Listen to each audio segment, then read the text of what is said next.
우리 성도의 삶은 구별된 삶이라 이렇게 말할 수 있습니다. 새벽에, 비가 오는 날 새벽에도 이렇게 일찍 집에서 나와 일하기 전에 하나님께 예배 드리고 있습니다. 구별된 것입니다. 몸도 마음도 시간도 구별한 우리의 삶의 모습입니다. 우리는 믿음으로 11조를 드립니다. 구별된 예물입니다. 하나님의 것을 하나님께 드리는 것입니다. 이것은 사람의 뜻이 아니라 하나님의 뜻입니다. 하나님께서 사람들이 자기가 소유한 재물 중에 10분의 1을 하나님께 드림으로 내 모든 소유, 내 인생까지도 하나님의 것입니다 라는 믿음으로 드릴 때 하나님께서 그 마음과 믿음을 크게 보시고 놀라운 은총과 축복도 허락해 주시는 것입니다. 구약의 제사의 제물도 구별하여 드렸습니다. 1년 된 수컷 흠 없는 것으로 예물을 드렸습니다. 왜 수컷만 드리냐? 암컷도 많은데 수컷만 드리냐? 하나님은 여자를 싫어하시나? 남자만 좋아하시나? 왜 수컷 제사만 받으시지? 왜 그럴까요? 암컷은 너무 시끄러워서 그럴까요? 아니에요. 수컷, 즉 아들은 생명의 상징이기 때문에 그렇습니다. 하나님께서는 생명을 받으시는 겁니다. 제사를 받을 때 수컷으로 받는 것은 그 사람의 생명 전체를 받는다 하는 의미가 담겨져 있습니다. 신앙의 삶은 구별됩니다. 이 구별은 사실은 인위적인 억지로 하는 구별이어서는 안 되는 거지요. 자연적으로 구별되는 것입니다. 예를 들면 이런 겁니다. 제가 이제 밖에서 나가서 사람들 만나면은 처음 본 사람들 중에서도 그런 얘기하는 사람들이 있습니다. 혹시 목사님 아니세요? 목사님 같아요. 저를 처음 보는 사람인데도 그렇게 말씀하시는 분들이 계십니다. 놀랍습니다.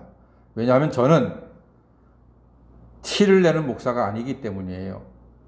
목사인 척하지 않고 목사가 갖고 있는 말투, 행동, 저는 사실 그렇게 하지 않거든요. 그런데도 사람들이 목사냐고 그러더라고요. 참 신기합니다. 저희 아파트 주민들 많은 분들이요, 제가 목사인 걸 알더라고요. 제가 목사인 걸 안다는 사실을 저만 모르고 있더라고요. 다 알아요. 심지어 몇 층, 몇 호에 사는지까지 알아요. 와, 아줌마들은 맛있는 것도 많은데 아는 것도 많고 궁금한 것도 많은가 봐요. 티를 안 내도 구별돼 보이는 것이 있나 봐요. 저만 그런 건 아닙니다. 우리 신앙인의 삶이 구별된 삶이기 때문에 모든 성도님들에게도 그런 구별돼 보이는 모습이 있습니다. 이름하여 우리는 잘 알지 못할 수도 있는 그리스도의 향기라고 하는 것도 있는 겁니다. 우리 성도의 구별되는 뿌리는 어디에서 올까요? 그것은요, 하나님께서 세상과 자녀를 구별하시기 때문입니다. 우리가 구별하는 게 아니라 하나님이 먼저 세상과 우리를 구별하셨다는 사실입니다. 10가지 재앙이 애굽 땅에 내려졌습니다.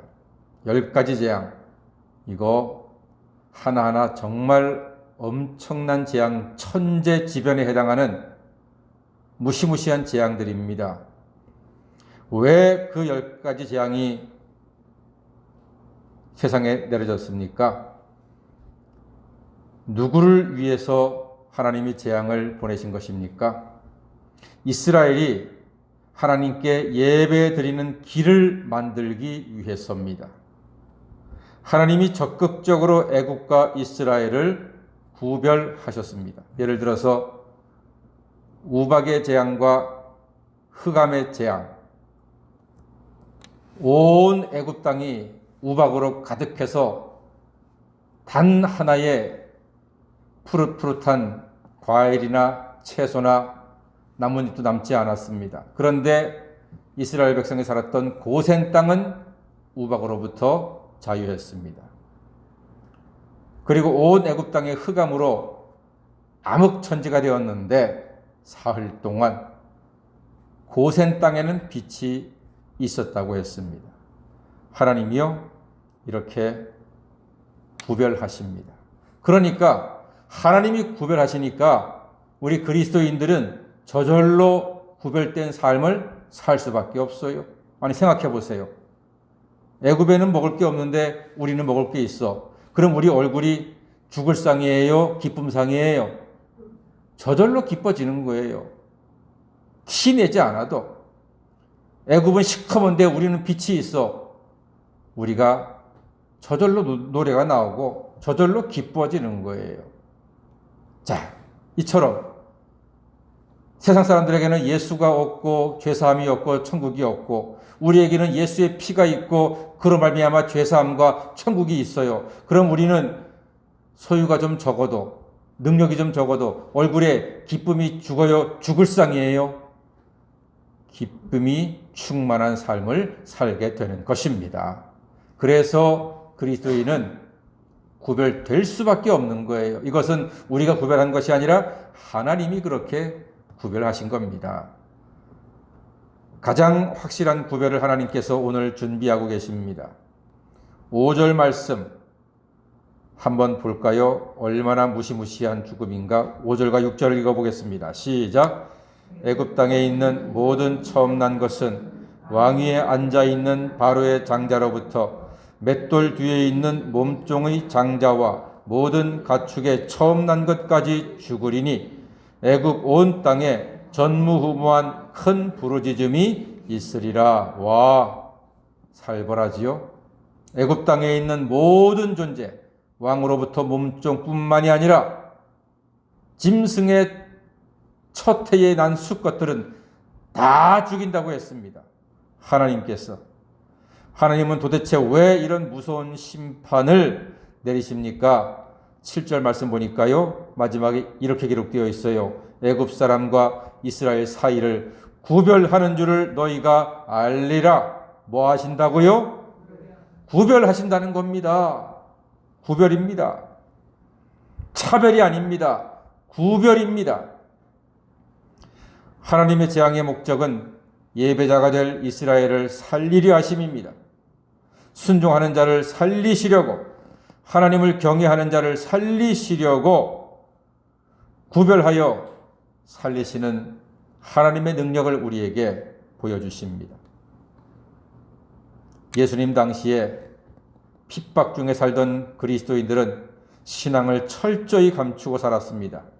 단지 성도들끼리 신분 확인을 위해서 물고기를 땅바닥에 그림으로써 우리가 서로 그리스도인임을 비밀 신호로 주고받았습니다.